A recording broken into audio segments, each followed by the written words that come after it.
Hello.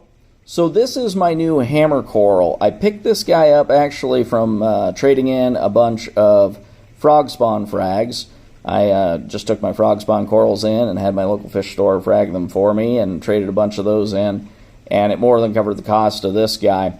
Now, as is often the case, when you go to your local fish store and they're running all blues, they're going to look differently under their lighting than they do under your tank lighting when you get them home. So when I looked at this guy there and they had it under all blues, this was showing as an orange hammer coral, but when I got home it's more of kind of like a bright gold hammer coral.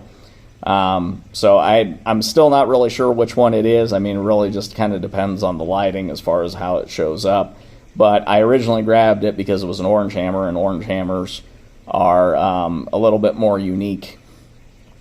So either way, it comes out as a different color than what I already had. I have another gold hammer in here, but it's not as brightly colored as this guy is.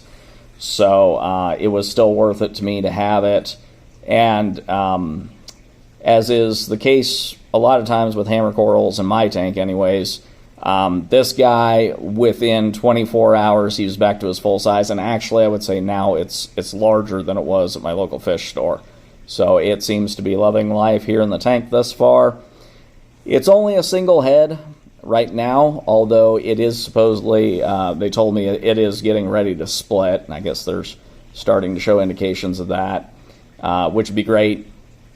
Having a branching gold or even orange hammer coral is never a bad thing. Worst case scenario, you can do what I did with the frog spawns and go and frag it later if it gets too big or overgrown, and get a fair bit of trade-in value for them.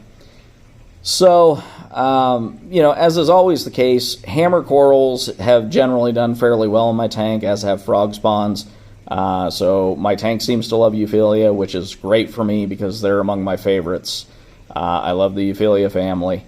And so just having another one of these guys in my tank really makes me happy. And I was happy that I was able to get it literally at no cost out of pocket to me, because these guys are not the cheapest things, as those of you who are in the hobby may well know, and those of you who aren't or interested or whatever, gold or orange hammer corals, especially orange hammer corals, are pretty expensive.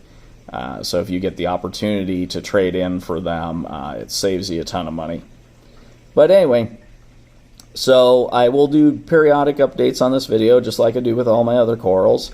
And one of the things that I've mentioned in the past is that I really do prefer buying my corals as fragments, just because A, you get them cheaper, B, you can spot pests on them easier.